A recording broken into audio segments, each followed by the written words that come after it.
Hello everybody, we are about to get started with our predictive modeling egg drop lab. So a few things that you are going to get from me, your teacher, or your teacher if it's not me, is going to be some tape, 4 rubber bands, all linked together. Do not cut the rubber bands. And then over 1 meter of string, twine, really doesn't matter, yarn, just some woven material here. A set of brass masses, 1 meter stick. Be careful of these, don't break these. I've already had 2 break. And then a ring stand. So let us walk through the lab paperwork and see what this looks like. So if you look at your paperwork, our goal is to be able to survive with our data. We are making a data set to do a predictive model for doing an egg drop over the skywalk in the commons. So overall, the goal of our lab is to observe and quantify the relationship between length of a mass dropping and the amount that it displaces. The materials you'll be getting is 4 rubber bands over 1 meter of string, the brass mass set, the meter stick, and the ring stand, all things I talked about. The tape is actually optional, and I'll explain why in a moment. Procedure. Now, you are going to have to write the whole procedure. This is up to you. Whether this is successful or not falls upon you and your teammates. So you write it out, steps 1, 2, 3, 4, 5, 6, 7, 8, 9, 10. However many it takes to get to what you're doing.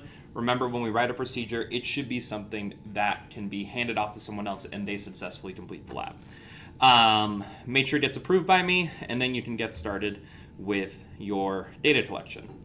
Now, you're going to need to take at least 3 trials of 10 different lengths. So your string is over 1 meter long, so you can break that up however you want. If you want to do lengths that are 1 centimeter apart, 2 centimeters, 3, 4, 5, 6, 7, 8, 9, 10, it doesn't matter. And then wherever you want to start really is up to you. You can start at 10 centimeters and do every 5. If you want to start at 10 and do every 2, so that'd be 10, 12, 14. Oh, not 24, 14. It really is up to you. And then when you take your data, you are going to input the amount of stretch in these portions right here. Once you've collected your 10 distances of data and your 3 trials, you are going to write your conclusions. So summary of your key findings, what are the implications of your data, what limitations did you find while doing this lab, and then suggest future research. If next year we were to do this lab again, or maybe like next week even, what would you recommend that you do differently next time to give you more accurate, clear, and concise data? So let's cut over to the lab station, and then we're going to see how we set this lab up. Now, if you're in a room like mine that has lab stations, you might have these lab drawers, which is really nice. Mine are used for engineering. We store cardboard and other materials in here. If you are in a room like this, I recommend that you use the drawers to your advantage, and that is by taking your meter stick and putting it through the handles of your drawers. Now, this isn't a foolproof method. There is a little bit off. These drawers don't always line up perfectly, and sometimes you might be at an angle. But, this is better than tape sometimes. When you are doing this, if you're going to do it this way, make sure you line up your ring stand with the string that's hanging down. That way, the person who's observing can just sit right here, looking straight on into the meter stick to take your measurements. Now, let's go back to the stations at the regular student tables, and we'll see how we finish the lab. So I have my 1 meter of string, my ring stand, and the rubber bands. That's what I'm going to do to get started here. So we are going to tie the string to the rubber bands. If you have not chained your rubber bands together, I would recommend doing that now. It's just a very simple slip over themselves, or if your teacher did it for you, make sure you say thank you to your teacher. So we're just gonna tie the string onto the rubber bands. If you don't remember how to tie a piece of string, then I would recommend just doing it how you tie your shoes. But just the first part, the left over right, right over left, it's called a square knot. Don't do it with the bows, because the bows are to have it come undone, and we don't want it to come undone during the lab. So we should have this rubber band set, and then the over 1 meter of string.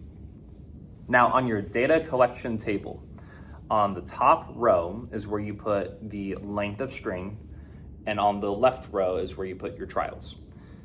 The length of string that you are measuring does not include the rubber bands. And you'll see why here in a minute. So when you're measuring the length of string, it should only be the string. I know it sounds silly to say when you measure the length of string, it's only the string and not the rubber bands, but this is something that people asked. So you will measure the length of string that you want, and you will tie off your string at the top of your ring stand. Now, when you're measuring, what you are measuring is from the bottom of the ring stand to the top of your knot, right above the rubber bands. So this right here would be the length. Now, if you are doing a longer length, you can use your meter stick. Make sure you're using the meter side, not the inch side. That's the inch, that's the meter. It should count up to 100. And it counts 100 both ways. So really doesn't matter which way you go. So right now, before I even tie this, this is at 32.5 centimeters. So just under a foot. My tape got caught there. So you can tie this off however you want, however you think is the most secure. You just want to do some spins here around the top. Friction usually is your friend in this scenario, and this will prevent it from moving. If you want to actually tie it, I've seen some students take the 1 kilogram mass, which is almost 3 pounds, 2.2 pounds, and tie it to the end of that and then set that to the side. That way it holds it. It's really your call as scientists what you want to make sure you are the most accurate and consistent with your data. So I'm just gonna wrap this around up top here. Just a few more times.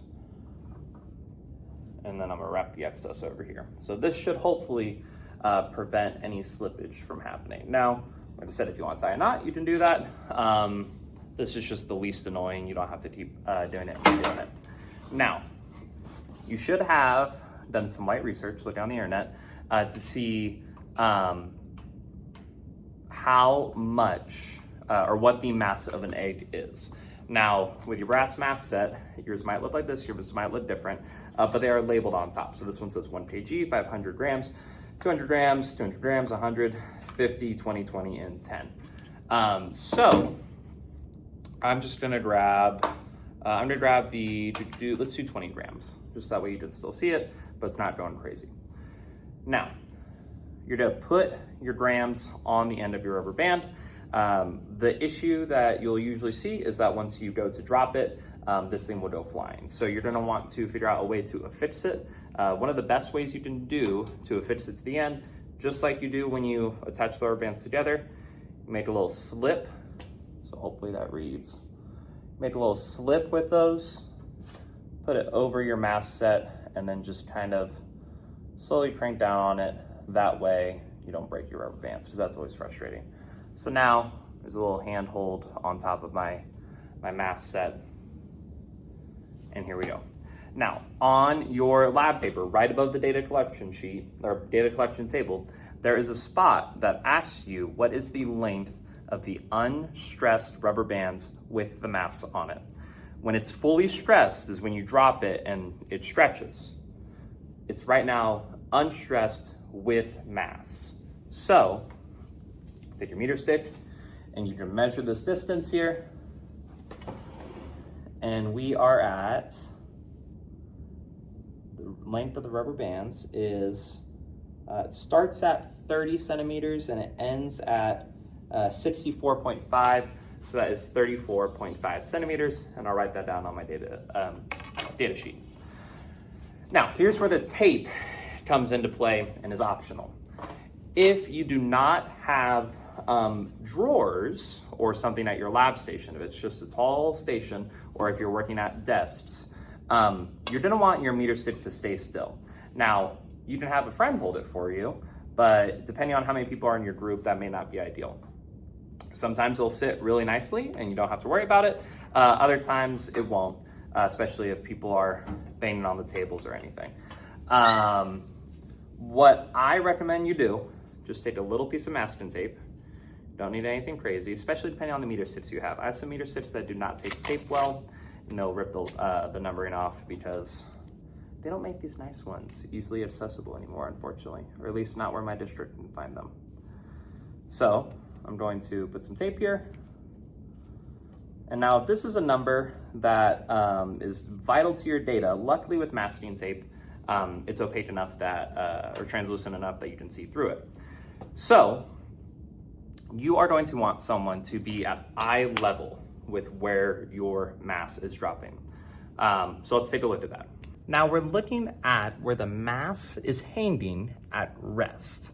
So if we look, we should see that it is at about 52 centimeters is where it's hanging right now, from what I can see. Now, I'm from the side. You're going to get better data analysis from the front on. So you should hopefully be able to see whatever that's sitting at. And oh my gosh, it's almost dead center on 52. This is the part I was talking about where your friend in the lab is going to drop the mass and you have to pay attention to how far it stretches. Now that you have someone down at eye level with the mass, what you're gonna do is you're gonna have one of the people in your group pick up the mass and drop it from the height that it starts at. Now, if you think about this conceptually, if this were bungee jumping, which is what we're gonna do at the end of this, we're gonna be bungee jumping with eggs, or the eggs are gonna be bungee jumping, not us. When you bungee jump, you are jumping from the same height of your starting point. So you want this to mirror what's actually going to happen. So you'll take this and you'll let go. Now, I didn't see that. They saw that. Now, if it starts at 52 centimeters at rest, and it looks like it's moved a little bit, so about 52.5 centimeters at rest. Once it stretches all the way, and this is right as it's dropping, so let's say it drops and you notice it stops right there at about 57 centimeters.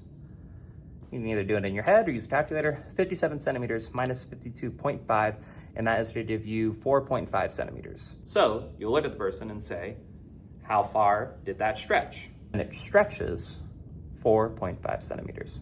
And that's one. So you do it 2 more times. There's 1, 2, and 3 trials. And see, it jumped up on the table, but luckily it had a little knot on it. If it does jump up off the table, if it jumps off the rubber band, that's fine. These are little brass mass sets. They're gonna cause more damage than damage can be caused to them. And you wash, rinse, repeat until you did all your data, and then you fill out your questions. That should be it for this part. So if you have any questions, feel free to ask me, feel free to ask your instructor, feel free to ask your teacher, whoever is in charge right now.